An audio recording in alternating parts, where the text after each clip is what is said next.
আমির হাওলাদার এক ছদ্মবেশীর উপাখ্যান পর্ব সংখ্যা ১ লিখেছেন ইলমা বেহরোজ। আমির ভাই, এই মালটা দেখেন, টাইপ 56। আমির ব্রুকুচকে রাইফেলটা হাতে নিল। ওটার ওজন আর ফিনিশিং দেখে অবিকল। AK-47 মনে হচ্ছে। সে ট্রিগার টেনে শব্দটা শুনল। বলল, মালটা তো দেখছি পুরাই AK-47। কেরামত হাতের তালু কসলাতে কসলাতে বলল, আরে না ভাই, এই জন্যই তো আপনার কাছে আসলাম। এইটা ভাই চীনারা বানাইছে, হুবহু সোভিয়েত AK-47 মতো দেখতে কন আর পারফরম্যান্স কন একদম এক, কিন্তু কারিশমা হইল অন্য জায়গায়। দাম এইটা অরিজিনাল মালের থেকে অনেক সস্তা।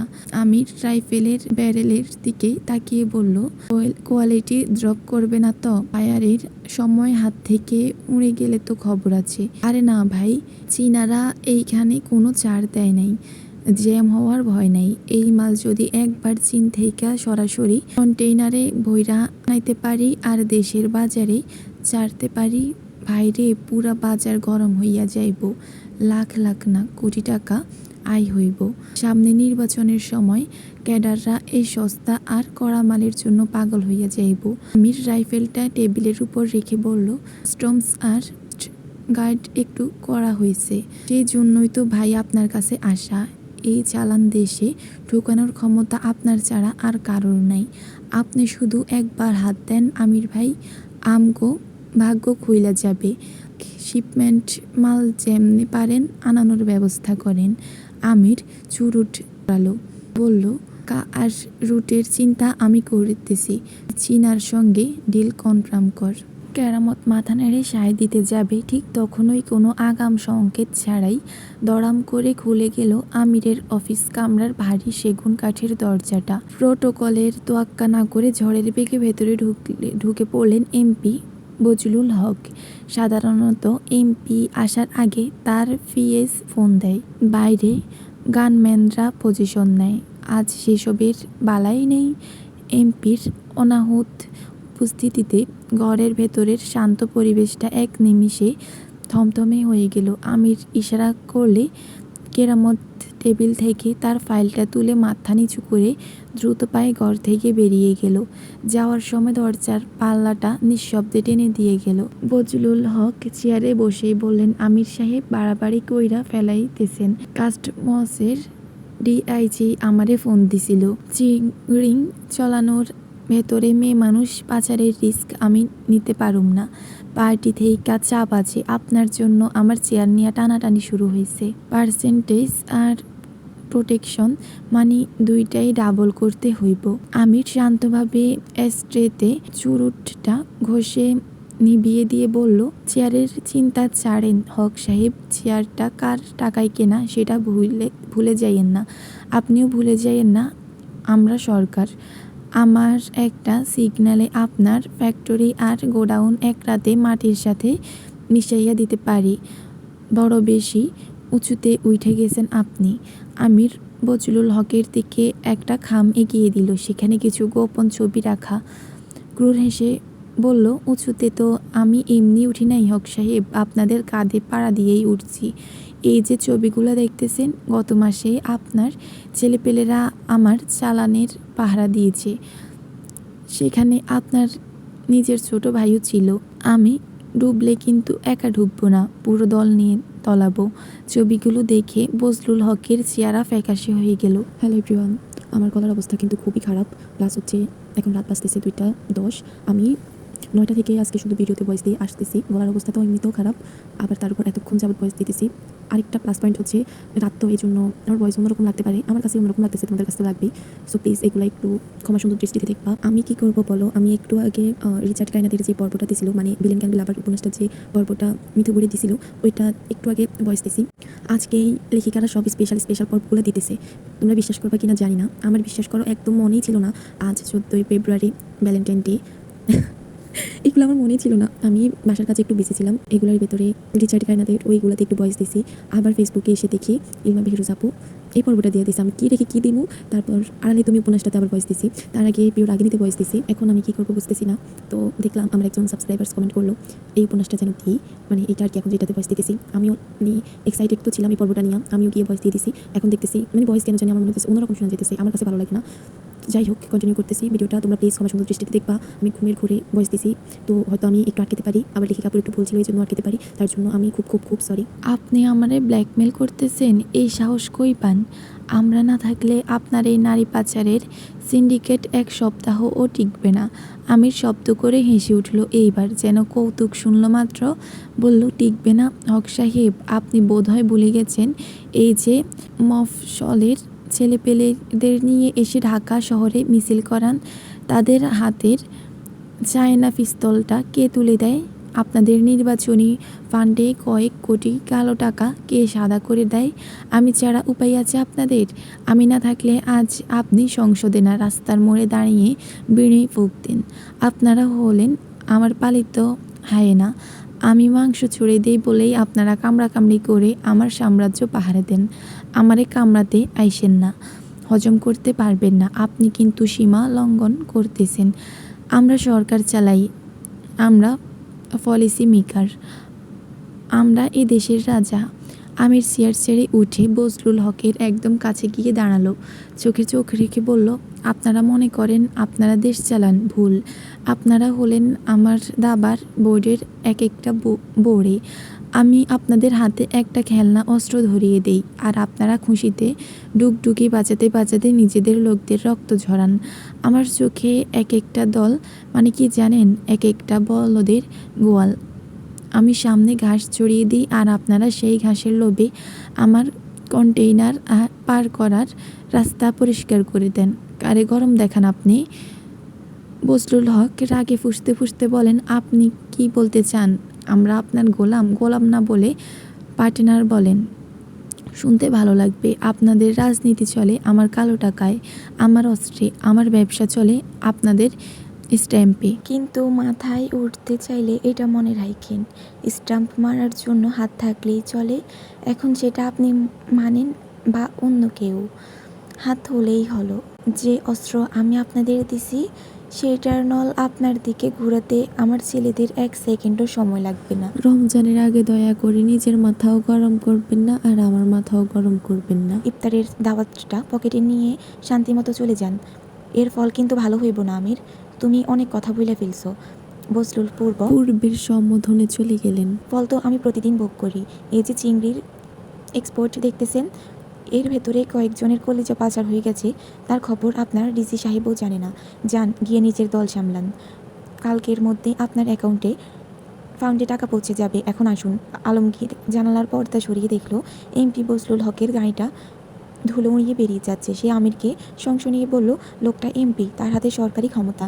সে যদি সত্যি সত্যি প্রতিশোধ পরায়ণ হয়ে আমাদের বিপক্ষে দাঁড়ায়, উনি এক ফোনে তোর ফ্যাক্টরি সিল করে দিতে পারে, তাহলে উনি নিজেও ডুববে। আমাদের কাছে কি কম অস্ত্র আছে?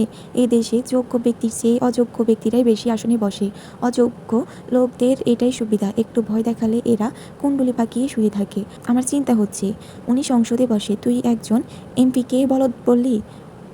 যদি ও ওপর মহলে আমাদের ব্যবসার লিস্টটা ধরিয়ে দেয়, বজলুল হক এমপি হয়েছে আমার টাকায়, ওরে এমপি আমি বানিয়েছি। 2 বছরের শুয়োরের বাচ্চা নিজের অতীত ভুলে গেছে। ও যদি আমাকে ডোবাতে চায়, তবে রশিতে টান দেওয়ার আগেই ওর নিজের গদি ফাঁস হয়ে ওর গলায় জ্বলবে। ওরে আমার ভালো করে চেনা আছে। আলমগীর দীর্ঘশ্বাস ফেলল। আমির বলল, বজলুল হককে নিয়ে অযথা দুশ্চিন্তা করো না। ও এখন বাড়িতে গিয়া শান্ত মাথায় নিজের লাভ ক্ষতির খতিয়ান মেলাবে। আমিরের সঙ্গে পাল্লা দেওয়ার পরিণাম যে কতটা ভয়াবহ হতে পারে সেটা বোঝার মতো রাজনৈতিক জ্ঞান ওর আছে। বজলুল অন্য 10টা সাধারণ এমপির মতো না। ওর টিকে থাকাটাই নির্ভর করে আমার দাক্ষিণ্যের উপর। ও ভালো করেই জানে ও আমার মাকড়সার জালে আটকে গেছে। সে তো তুইও আটকে গেছিস আমির, তোর সঙ্গে আমরাও একটা বৈশ্বিক মাকড়সার জালে আটকে পড়েছি। জালটা দিন দিন বড় হচ্ছে, জটিল হচ্ছে। আমি কিচ্ছু বলবো না। ধীর পায়ে জানালার কাছে এগিয়ে গেল। এখানেই হবে। আমির কিচ্ছু বলল না। বাইরে এখন বিকেল হচ্ছে। দূরে কোথাও একটা গাড়ির হর্ন একবার ডেকে থেমে গেল। নারী পাচার আর অস্ত্রের আন্তর্জাতিক সিন্ডিকেট এখন তার হাতের মুঠোয়। পদ্মপ্রাচের মসন্দে বসে থাকা প্রভাবশালী মন্ত্রী রাজপুত্র তেলের টাকায় ফোলা অহংকারী আমিরদের বিকৃত শখের যোগানদাতা সে। দিনের আলোয় যারা ধর্মের ঝান্ডা বহন করে মিছিলে হাঁটেন, রাতের অন্ধকারে তাদের সেই মুখোশের আড়ালে পচা মুখগুলো আমির চেনে হাতের তালুর মতো।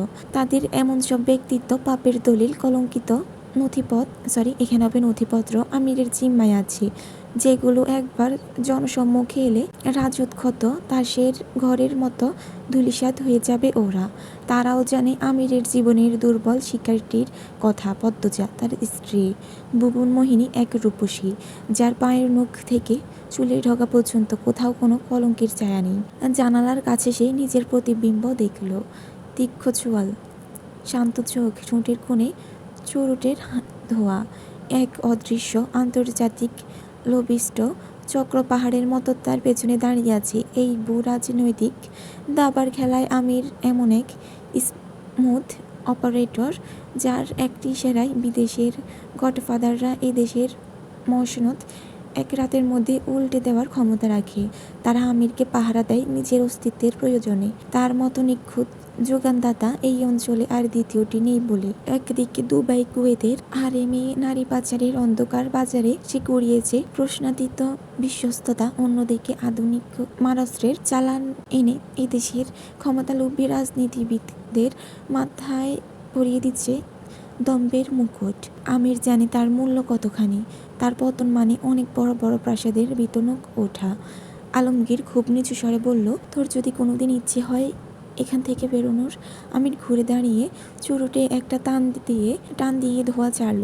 এই খেলায় প্রবেশপথ আছে বড় ভাই, প্রস্থানপথ নেই। এখান থেকে বের হতে চাওয়া মানে নিজের মৃত্যু পরোয়ানা সই করা। তবে যতদিন এই ময়দানে আছি রাজার মতোই খেলবো। আলমগীর প্রসঙ্গ পাল্টে বলল, মন্ত্রী সাহেব আগামীকাল তোকে তার বাড়িতে ডেকেছেন। আমির ভ্রু কুঁচকে বলল, সালাহউদ্দিন তারিক?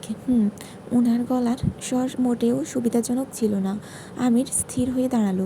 4 চালানের বকেয়া পাওনা শোধ না করায় সে চুক্তি ভেঙে বিরোধী দলকে অস্ত্র সরবরাহ করেছে।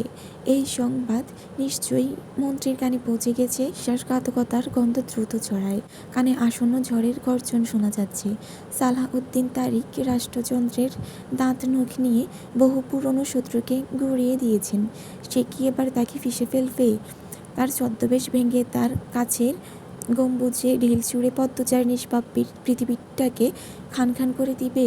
নাকি আমির তার তুখোড় চতুরতা দিয়ে মন্ত্রী আর বিরোধী দল দুই পক্ষকেই দাবার গুটি বানিয়ে নিজের আখের গুছিয়ে নেবে? চোরটের আগুন নিভে আসছে। আমির সেদিকে তাকালো না। সে ইতিমধ্যে পরের চাল ভাবতে শুরু করেছে। আমির গাড়ি থেকে নেমে মেরুদণ্ড সোজা করে দাঁড়ালো। রাত হয়ে গেছে, বাতাসে শিশিরের হালকা ছোঁয়া, আকাশে অসংখ্য তারা, কিন্তু এসবের দিকে মনোযোগ দেওয়ার ফুরসত নেই তার। কবির, কুত্তার বাচ্চা কবির, ও আগে জানায়নি পদ্মজা দুপুরে তাকে খুঁজে অফিসে গিয়েছিল। আর এই না জানানোটাই বুকের ভেতর শুলের মতো বিচ্ছে। পদ্মজা কি মনে করে ফিরে গেছে কে জানে? ওর মুখে কি বিষণ্ণতার ছায়া পড়েছিল? চোখে কি একটু ভিজেছিল? নাকি সেই চিরচেনা নিরুদ্বেগ হাসিটা মুখে রেখে ফিরে গেছে, যে হাসি দেখলে আমিরের মনে হয় পৃথিবীর সমস্ত সুখ বুঝি ওই একটা হাসির কাছে হার মেনে গেছে। আমি দ্রুত পায়ে হাঁটতে লাগলো। প্রতিদিন দেখা হয় পদ্মজার সঙ্গে, প্রতিটি সকাল, প্রতিটি সন্ধ্যা। তবু প্রতিদিন ফেরার সময় মনে হয় সে দীর্ঘ এক মরুপথ পাড়ি দিচ্ছে। বুকের ভেতর এমন সুখের স্রোত জেগে ওঠে যেন এখানে হবে এটাই প্রথম দেখা, এতটাই না, যেন এই মুহূর্তের আগে পৃথিবীটা কখনো এতটা রঙিন ছিল না। কি আশ্চর্য, কি আশ্চর্য! এমন প্রলয়ঙ্কারী প্রেম কেন জন্মালো হৃদয়ে?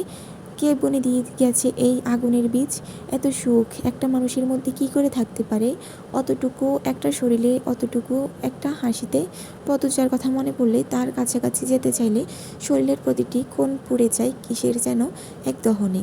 অথচ এই পোড়াতেও এতটা সুখ যে সে চায় না আগুন নিভুক, চায় না এই দহন থামুক, বরং আরও জ্বলুক, আরও পড়ুক। এই আগুনের নামই তো পদ্মজা, আর পদ্মজাই তার সমস্ত পৃথিবী। আমির দরজার সামনে দাঁড়িয়ে কলিং বেল চাপতে ভেতর থেকে দ্রুত পায়ের শব্দ শোনা গেল। মুহূর্তের মধ্যেই কপাট খুলে গেল। পদ্মজা আগে থেকেই দরজার ওপাশে দাঁড়িয়ে প্রতীক্ষার প্রহর গুনছিল। দরজা খুলতেই আমিরের চোখের সামনে ফুটে উঠল পদ্মজা নামক ফুলটি। সৃষ্টিকর্তা যেন তার সমস্ত নিখুঁত কারুকার্য দিয়েই এই মেয়েটিকে গড়েছেন, যার সৌন্দর্যের কাছে সকল সৌন্দর্য ম্লান হতে বাধ্য। পদ্মজা মৃদু হেসে সালাম দিল। আসসালামু আলাইকুম। ওয়ালাইকুম আসসালাম বলতে বলতে আমির পদ্মজাকে জড়িয়ে ধরল, আলতো করে চুমু খেলো ওর কপালে। 19-20 বছরের তরুণী পদ্মজার মাথাটা ঠিক আমিরের হৃৎপিণ্ড বরাবর ঠেকে গেল। পরক্ষণে নিজেকে একটু ছাড়িয়ে নিয়ে অস্থির গলায় বলল, আপনার সাথে জরুরি কথা ছিল। অফিসে গিয়েও ছিলাম, পাইনি। কোথায় ছিলেন? আমির পদ্মজার হাত ধরে টেনে নিয়ে গেল সোফার দিকে। নিচে বসলো। পদ্মজাকেও নিজের কোলে বসিয়ে বলল, এই অদমকে কেন খুঁজছিলেন রানী সাহেবা, বলুন। আপনার কথা শুনতে এই বান্দা সদা প্রস্তুত। হিয়ালি করবেন না, জরুরি কথা। আমির তৎক্ষণাৎ নিজের মুখভঙ্গি এমন করলো যেন কোনো উচ্চ পর্যায়ের রাষ্ট্রীয় মিটিংয়ে বসেছে। গম্ভীর হয়ে বলল, জি ম্যাডাম, বলুন শুনি। নীলুফারের কথা মনে আছে আপনার? আমির একটু ভাবল। নীলুফার পদ্মজার কলেজের বন্ধু। যখন পদ্মজা তার 3 মাস বয়সী কন্যা ফারিজাকে হারিয়ে ভেতর থেকে ভেঙে পড়েছিল, তখন নীলুফার প্রায় প্রতিদিন আসতো। চুপ করে পদ্মজার পাশে বসে থাকতো, কথা বলতো, হাসাতো, কখনো কাঁদতো। পদ্মজাকে শক্ত করে রাখার চেষ্টা করত। এমন বন্ধুকে কি ভোলা যায়? মনে আছে কেন? তার কি বিয়ে ঠিক হয়েছে? পদ্মজা মাথা নেড়ে বলল, না, ওকে গত কয়েকদিন ধরে কোথাও পাওয়া যাচ্ছে না। নানা বাড়ি গিয়েছিল, সেখান থেকে একদম উধাও হয়ে গিয়েছে। কোনো প্রেমিকের হাত ধরে পালায়নি তো? পদ্মজা চোখ পাকালো, বলল, আপনার যত আজে বাজে চিন্তা। ওর প্রেমিকই ওকে হন্য হয়ে খুঁজছে। ওদের তো খুব শীঘ্রই বিয়ে হওয়ার কথা ছিল। পুলিশে খবর দেওয়া হয়েছে? দেওয়া হয়েছে। পুলিশ কেমন যেন কাছাড়া ভাব দেখাচ্ছে, তেমন কোনো গুরুত্বই দিচ্ছে না। আপনার সাথে তো কত বড় বড় মন্ত্রী আর এমপিদের উঠা বসা। আপনি কি একটু তদবির করতে পারবেন? অন্তত পুলিশ যেন একটু সিরিয়াসলি তদন্ত করে। পদ্মজার চোখের কোণে জল টলমল করছে। আমির স্বভাবসুলভ ভঙ্গিতে কপাল কুঁচকে খানিকক্ষণ চুপ করে রইল। তারপর সংশয়ের সুরে বলল, এত বড় একটা মেয়ে জনবহুল শহর থেকে হুট করে এভাবে গায়েব হয়ে গেল।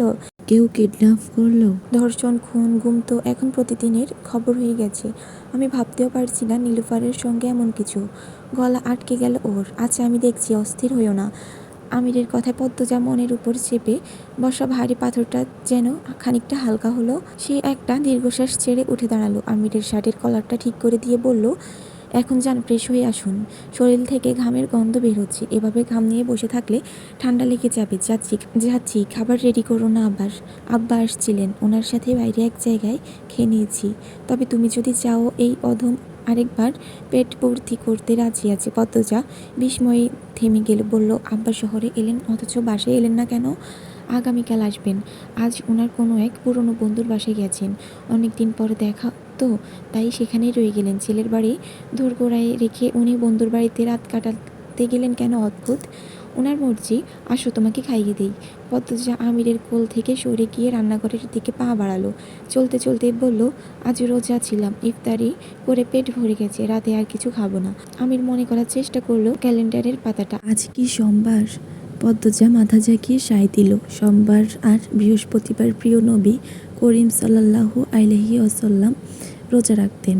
পদ্মজা অতি নিষ্ঠার সাথে এই সুন্নত পালন করে আসছে আজ 1 বছর যাবৎ। সেই রান্নাঘরে ঢোকার আগে শাসনের সুরে বলল, এসে যেন দেখি হাত মুখ ধুয়ে বাবু হয়ে বসে আছেন। আমির সিঁড়ির দিকে পা বাড়াতে বাড়াতে হঠাৎ থমকে দাঁড়ালো। জিজ্ঞেস করলো, নীলুফার ঠিক কোথা থেকে নিখোঁজ হয়েছে? পদ্মজা ঘুরে দাঁড়ালো, বলল, নারায়ণগঞ্জ, ওর খালার বাসা থেকে। শব্দটা কানে পড়তেই আমিরের পায়ের গতি একটু থমকে গেল। এত সামান্য যে পদ্মজা হয়তো খেয়াল করেনি। নারায়ণগঞ্জ? সপ্তাহখানেক আগেই তার ছেলেরা নারায়ণগঞ্জ থেকে 2টো মেয়েকে নিয়ে এসেছে। তাদের মধ্যে নীলুফার নেই তো? আমিরের জন্য রাখা খাবারগুলো গরম করে যত্ন করে গুছিয়ে রাখলো পদ্মজা।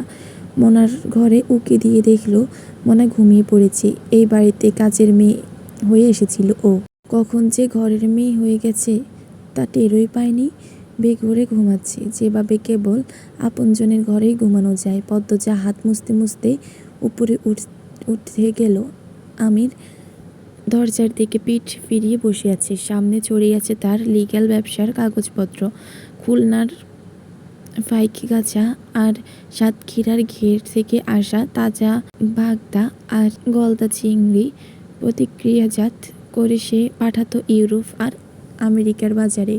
সেখানে এই চিংড়ির দাম আর চাহিদা দুটোই ছিল আকাশছোঁয়ার মর্যাদায়। আমদানিতেও সে ছিল সমান দূরদর্শী। মানুষের গড়ে গুঁড়ো দুধের চাহিদা বাড়ছে দেখে ডেনমার্ক আর অস্ট্রেলিয়া থেকে আনতো বড় বড় কন্টেইনার ভর্তি মিল্ক পাউডার। মালয়েশিয়া থেকে আসতো পাম অয়েল। ব্রাজিল থেকে চিনি আর ইলেকট্রনিকের প্রতি মানুষের ক্রমবর্ধমান আগ্রহ দেখে সিঙ্গাপুর আর জাপান থেকে আনতো রঙিন টেলিভিশন, ক্যাসেট প্লেয়ার আর ঘরোয়া বিলাসজাত নানা পণ্য। একদিকে এই বিস্তৃত সাম্রাজ্য যেখানে পদ্মজা আসার পর থেকে সোনা ফলছে, অন্যদিকে অন্ধকারের জগৎ যেখানে নারী পাচার আর অস্ত্র ব্যবসা শিকড় এতটাই গভীরে গেছে যে চাইলেই উপড়ে ফেলা যায় না। এত দিক সামলে আবার পদ্মজাকে সব অন্ধকার থেকে দূরে রাখার চাই কঠিন যাত্রা মাঝে মধ্যে ক্লান্ত লাগে। সব ছেড়ে পদ্মজাকে নিয়ে সন্ন্যাস নিতে ইচ্ছে করে, যেখানে শুধু তারা দুজন, শুধু আলো, শুধু শান্তি। কিন্তু তার তৈরি বৃক্ষ সেটা কখনো হতে দেবে না, গিলে ফেলবে নিজের প্রভুকেই। সেও বোধহয় চায় না। তিলে তিলে গড়ে তোলা সাম্রাজ্য চাইলে ছাড়া যায় না। পিঠে কি হয়েছে? পদ্মজার আতঙ্কিত কণ্ঠস্বর শুনে আমির চমকে ঘুরে তাকালো। পদ্মজা ততক্ষণে দরজা থেকে ছিটকে সরে এসেছে তার দিকে। আমিরের কাঁধের নিচে একটা টাটকা ক্ষত, মনে হচ্ছে কেউ ধারালো কিছু দিয়ে আড়াআড়িভাবে কেটে দিয়েছে। পদ্মজার বুকটা যেন কেউ মুঠো করে চেপে ধরল। ভেতরটা কেমন অসাড় হয়ে আসছে। কথা বলছেন না কেন? কি করে হয়েছে এটা? শান্ত হও, বড় কিছু না। বড় কিছু না মানে? এটাকে বড় না বললে বড় কোনটাকে বলবেন? আপনি মানুষ, এত বড় ক্ষত নিয়েও স্বাভাবিক ছিলেন, টু শব্দটিও করলেন না। ওষুধ লাগিয়েছিলাম, ঠিক হয়ে যাবে। কি ওষুধ লাগিয়েছেন যে দেখাই যাচ্ছে না? রক্ত শুকিয়ে কাল হয়ে গেছে। পদ্মজা আর কথা বাড়ালো না। কথায় সময় নষ্ট করার মেয়ে সে নয়। একটা ছোট কৌটা আর পরিষ্কার সুতি কাপড় বের করে আনলো। তখনকার দিনে ঘরোয়া দাওয়াইয়ের চল ছিল ঘরে ঘরে। রাসায়নিকের চেয়ে প্রকৃতির দাওয়াইয়ে বিশ্বাস ছিল মানুষের বেশি। একটা ছোট পিরিচে এসে তৈরি করলো কাঁচা হলুদের রস আর খাঁটি নিম তেলের মিশ্রণ।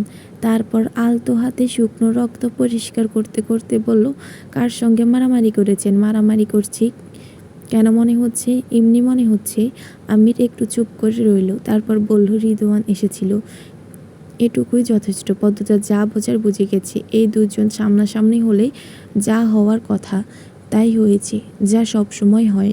সে কথা না বাড়িয়ে হলুদের প্রলেপটা আলতো করে লাগাতে শুরু করলো পিঠে। আমির একটু কেঁপে উঠল, পশম খাড়া হয়ে গেল গায়ের। পদ্মজার চোখ টলমল করে উঠল, বলল, খুব জ্বলছে। আমির হাসলো। কি করে সে বোঝাবে? ক্ষতের জ্বলুনিটা পদ্মজার শীতল হাতের স্পর্শে উল্টো মিলিয়ে যাচ্ছে। বারান্দা থেকে বাতাস আসছে, শীতের শেষ বাতাস। পদ্মাগুলো উড়ছে অলসভাবে। পদ্মজা প্রলেপ লাগাতে লাগাতে বলল, ওই লোককে এড়িয়ে চলতে পারেন না? পারলে কি আর লাগতাম? আমি কি চেয়েছে মারামারি করার মানুষ? আমিরের পিঠের পেছনে পদ্মজা তবুও সেই টের পাচ্ছে পদ্মজা কাঁদছে। আর শুধুমাত্র এই কারণেই আমির আর নিজে মারপিট নামে না। লোক পাঠায়, নিজেকে আড়ালে রাখে, যতটা সম্ভব নিরাপদে থাকার চেষ্টা করে। এই শরীর তার নিজের নয়, এই শরীর পদ্মজার, শুধুই পদ্মজার। তাই তো সে ব্যথা পেলে পদ্মজা কাঁদে। পদ্মজা হঠাৎ ঝুঁকে আমিরের ক্ষত স্থানে একটা আলতো চুমু এঁকে দিল। সেই স্পর্শ পাওয়া মাত্র আমিরের মেরুদণ্ড বেয়ে একটা হিমশীতল স্রোত নেমে গেল। লাজুক পদ্মজাও জেনে গেছে প্রেমিকের ক্ষতের ওষুধ কোনো হাকিম বা বৈদ্যের কাছে পাওয়া যায় না, পাওয়া যায় প্রেমিকার ঠোঁটে। আমির হাসলো, গলা নামিয়ে বলল, ভালো লেগেছে। পদ্মজা রাঙা হয়ে গেল। সে উঠতে যাবে, আমির পেছনে না ফিরে বলল, আরেকটা বার দেবে? তারপর ঘুরে তাকালো। সে দৃষ্টি এতটাই হৃদয়হরণকারী, এতটাই ব্যাকুল অনুনয়ে ভরা, যেন মনে হলো সারা জীবনের সমস্ত না পাওয়া, সমস্ত তৃষ্ণা, সমস্ত আকুলতা এসে ওই দৃষ্টিতে গলে গেছে। যে দৃষ্টির সামনে দাঁড়িয়ে না বলার সাহস নেই পদ্মজার। পদ্মজা হার মানল, আবার পালঙ্কে বসলো। আলতো করে আরেকটা চুমু এঁকে দিল ক্ষতস্থানে। আমির বলল, আর একবার পদ্মজা আবার দিল, এবার একটু বেশি সময় নিয়ে। আমির এবার চোখ বুঝলো, প্রাণ ভরা একটা নিঃশ্বাস নিল। স্বপ্নের ভেতর থেকে কথা বলছি এমনভাবে বলল শেষবার। পদ্মজা এবার আর একটা দুটো নয়, পরপর কয়েকটা চুমু দিল, তারপর উঠতে গেল। এবার সত্যি চলে যাবে বলে ঠিক করলো। এক পা বাড়াতেই আমির বিদ্যুৎ বেগে ঘুরে উঠে দাঁড়ালো। পেছন থেকে দু হাতে পদ্মজাকে জড়িয়ে নিজের সঙ্গে মিশিয়ে নিল। ভাঙা চাঁদের আলো জানালা দিয়ে এসে পড়েছিল আমিরের প্রশস্ত বুকে, পদ্মজার মুখে। আমির এক হাতে পদ্মজার পেট জড়িয়ে রেখে অন্য হাতে চুল তুলে নিল। মাথাটা আলতো করে নত করে মুখ ডুবিয়ে দিল রেশমি কালো ঘন চুলের গভীরে। চোখ বুঝলো, সময় নিয়ে ঘ্রাণ নিল। এই ঘ্রাণ নেওয়ারই আমিরের রাতের প্রার্থনা। এখানে কোনো শব্দ নেই, কোনো আয়াত নেই, শুধু আছে একটু উষ্ণতা, একটু সুবাস, আর বুকের ভেতরে চুপচাপ বলে ওঠা শুক্রিয়া, হাজার শুক্রিয়া। পদ্মজা জোরহীন গলায় বলল, ছাড়ুন, আমার কাজ আছে। আমির চুলে নাক ডুবিয়ে রেখেই বলল, এই রাতের বেলা তোমার কি এমন কাজ? আছে, পরীক্ষা আছে, পড়তে হবে, সময় নষ্ট করা যাবে না। কথাগুলো বলল বটে, কিন্তু ঠোঁটের কোণ মানল না। সেখানে ধীরে ধীরে ফুটে উঠল এক টুকরো মিষ্টি হাসি। সে জানে আমিরের কাছ থেকে এত সহজে চারা মেলে না, কখনো মেলেনি। সে শিকারী, দুর্দান্ত এক শিকারী, যে একবার শিকার ধরলে ছাড়ে না, বরং এমনভাবে আঁকড়ে রাখে যে শিকারও ভুলে যায় পালাতে চেয়েছিল কি না। আমির বলল, ঘড়ির কাঁটা না হয় আজ রাতটুকু আমার জন্য একটু বিশ্রাম নিক। পদ্মজা আর কথা বলল না। আমিরের বাহুবন্ধনে নিজেকে সম্পূর্ণ সমর্পণ করল। আমিরের সর্বগ্রাসী চুমু কবুল করে নিয়ে দাঁড়িয়ে রইল বাহুবন্ধনে। আমির ভালোবাসে শিল্পীর মতো, তাড়াহুড়ো নেই, অধৈর্য নেই, মায়া নিয়ে, যত্ন নিয়ে ভালোবাসে। পদ্মজা একসময় চোখ খুলল পিটপিট করে, চোখের সামনে চাঁদ দেখতে পেল। তারা কখন বারান্দার দরজা অব্দি চলে এসেছে টেরই পেল না। পা দুটো আমিরের পায়ের উপর, পিঠ আমিরের বুকে। চাঁদের আলো তাদের দুজনকে একসঙ্গে বিছিয়ে দিচ্ছে। পদ্মজা হঠাৎ আবেগী হয়ে বলল, যদি নীলুফারের মতো আমিও হারিয়ে যাই, মহাবিশ্বের সব আলো নিভিয়ে দেব, নক্ষত্রদেরও বাধ্য করব তোমাকে খুঁজে আনতে। তাও যদি আর না ফিরে আসি, সব সময়কে থামিয়ে দিব। দরজায় পাথরের মূর্তি হয়ে দাঁড়িয়ে থাকবো শেষ বিচারের দিন পর্যন্ত। যদি নিজের ইচ্ছাতেই ছেড়ে যাই, ছায়া হয়ে সঙ্গে থাকবো। যদি কোনোদিন ঘৃণা করি, সেই ঘৃণাটুকুও আদরের মতো গায়ে মেখে নিব। যদি আমাদের মাঝে বিশাল কোনো দেওয়াল দাঁড়িয়ে যায়, আমি সেই দেওয়াল ভেঙে গুঁড়িয়ে দেব। না হয় নিজেই সে দেওয়ালের ইট হয়ে তোমাকে আগলে রাখবো। আর যদি মরে যাই। আমির পদ্মজার কানের কাছে মুখ নামিয়ে আনলো, একদম কানের লতি চুয়ে ফেললো তার উষ্ণ নিঃশ্বাস। বলল, মস্ত বড় এক দিঘির পাড়ে পাশাপাশি দুটো কবর হবে। আকাশ থেকে জ্যোৎস্না নামলে সেই দুটো কবর একসঙ্গে স্নান করবে। শ্রাবণের বৃষ্টিতে দুজন একসঙ্গে ভিজবে। বাতাসের শস্য শব্দে আমি তখন তোমার কানে কানে বলবো, দেখো পদ্মবতী, আমাদের বিচ্ছেদ ঘটানোর সাধ্য খোদ নিয়তিরও নেই। পদ্মজার বড্ড ভালো লাগছে, বড্ড ভালো লাগছে। নারী কথাতেই সুখের অর্থ সাগরে ডুবে যেতে পারে। তার এই মানুষটা জানে, এখানে হবে, আর এই মানুষটা জানে ঠিক কোন কথাটা বললে সে ডুবে যাবে, কোন শব্দটা তার হৃদয়ের কোন দরজা খুলে দেবে। এত কথা কোথায় শিখলেন? যখন তোমাকে দেখলাম, যখন তোমার প্রেমে পড়লাম। এত কেন ভালোবাসেন? সেই উত্তর আমার কাছে নেই। আমার মাঝে মধ্যে খুব ইচ্ছে করে আপনার ভালোবাসার গভীরতা মেপে দেখতে। আমির এবার মেরুদণ্ড সোজা করে দাঁড়ালো, শক্ত করলো হাতের বাঁধন, গর্ব নিয়ে বলল, অতল সাগরের কুল পেলেও আমিরের ভালোবাসার তল পাবে না পদ্মবতী। উফ ভাই, লাইনটা কি সুন্দর। তবে আপনি বলুন, ঠিক কতটা ভালোবাসেন? আমির আর একবার দীর্ঘশ্বাস টেনে নিল। নাক পদ্মজার গাড়ে নামিয়ে আনলো। চিরচেনা সুবাস বুক ভরে টেনে নিল, যে সুবাস তার কাছে আদিম নেশার মতো। এই নেশা মস্তিষ্ককে অবশ করে দেয়, হৃৎপিণ্ডকে সজাগ করে তোলে। এই নেশা তাকে প্রতিদিন নতুন করে পাগল বানায়, প্রতিদিন নতুন করে পথহারা করে দেয়। তারপর গোল লাগা কণ্ঠে বলল, যতটা ভালোবাসলে কেউ কারোর জন্য মরে যেতে পারে, যতটা ব্যাকুল হলে স্রষ্টার কাছে নিজের অস্তিত্ব বিলীন করে দেওয়া যায়, আমি ঠিক ততটাই পথভ্রষ্ট তোমার মায়ায়। আবেগের প্রবল জোয়ারে পদ্মজা নিজের নিয়ন্ত্রণ হারালো। এক লহমায় ঘুরে দাঁড়িয়ে চট করে পায়ের আঙ্গুলে ভর দিয়ে দাঁড়ালো সে। দু হাতে আমিরকে লতাগুচ্ছের মতো জড়িয়ে ধরল। তার উত্তপ্ত বক্ষ পিঞ্জরে মুখ লুকিয়ে ফেলল। সেখানটায় আমিরের শরীরের পৌরস দীপ্ত ঘ্রাণ আরেক মায়াবী মাদকতা তৈরি করে রেখেছে। খোলা বুকে মুখ ঘষে ফিসফিসিয়ে বলল পদ্মজা, আমিও আপনাকে ভালোবাসি, খুব ভালোবাসি। আমির মুহূর্তের মধ্যে এক হ্যাঁচকা টানে পদ্মজাকে পাজাকোলা করে তুলে নিল। ওর পেশিবহুল হাতের বাঁধন দুর্বোধ্য দেওয়ালের মতো। ধীর পদক্ষেপে সে গিয়ে দাঁড়ালো খোলা বারান্দায়। মাথার উপর রূপালি চাঁদ তখন পূর্ণ যৌবন নিয়ে আকাশ আলো করে হাসছে। আমির আকাশের দিকে তাকিয়ে তাচ্ছিল্যের হাসি হাসলো। তারপর গলা চড়িয়ে নাটকীয় ভঙ্গিতে বলল, দেখো চাঁদ, চেয়ে দেখো, তোর তো নিজের কোনো আলো নেই। ধার করা আলো নিয়েই এখানে আমি পড়াই করছিস, তাও আবার বুকে একরাশ কলঙ্ক নিয়ে বসে আছিস।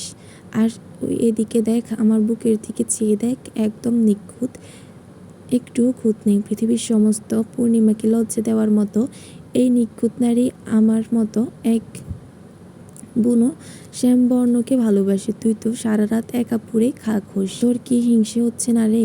যা যা, মেঘের আড়ালে গিয়ে মুখ লুকা। তোর চেয়েও অনেক বেশি উজ্জ্বল চাঁদ আমার বাহুডোরে আবদ্ধ। তোকে আর কি প্রয়োজন? আমিরের কথা শুনে পদ্মজা আর নিজেকে সামলাতে পারল না। আমিরের গলায় মুখ লুকিয়ে খিলখিল করে হেসে উঠল। আমিরও হাসল। আকাশে বাতাসে কি আনন্দ, কি আনন্দ! যেন পৃথিবীর সমস্ত সুখ আজ রাত ডানা মেলে উড়ে এসে নেমে পড়েছে তাদের চরণে, জমা হয়েছে এই বারান্দায়, এই মুহূর্তে, এই দুটো মানুষের নিঃশ্বাসের ভেতরে। হ্যালো এভরিওয়ান, ইলমা আপু একটা নোট দিছে, আমি পড়ে শোনাই। ভালোবাসার দিবস উপলক্ষে ভালোবাসা মাখানো পর্ব। আগামী পর্বে বাকি চরিত্ররা এন্ট্রি নেবে। আর বহুদিন পর লিখছি, ভুল ত্রুটি থাকলে ক্ষমা দৃষ্টিতে দেখবেন। পরবর্তী পর্ব 2 দিন পর পাবেন। আর আমিও ইলমাপুর কয়েকটা লেখায় ভুল ছিল, ওইগুলোর জন্য আমি একটু আটকাইছি, তার জন্য সরি। সবাই ক্ষমা সুন্দর দৃষ্টিতে দেখবেন। ভালো থাকবেন, সুস্থ থাকবেন। আল্লাহ হাফেজ।